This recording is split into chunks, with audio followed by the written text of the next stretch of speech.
مؤخرا تزادت نسبة المغاربة اللي كيشريو العقارات في الخارج، ولكن ما عمرك تسمع شي واحد كيقول لك كيفاش.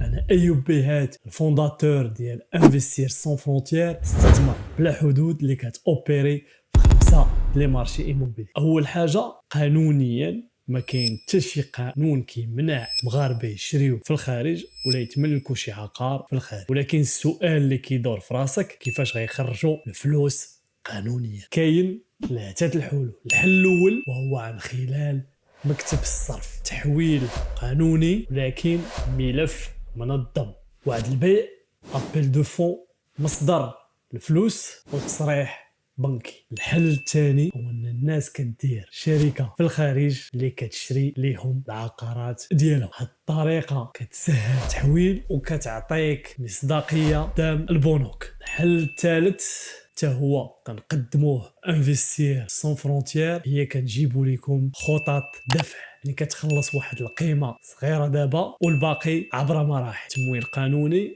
ومنظم. دابا انت فهمتي كل شيء وما بقاش عندك عذر لا بغيتي تستثمر في الانترناسيونال. يلا دير هذا الشيء وخليك على القرص.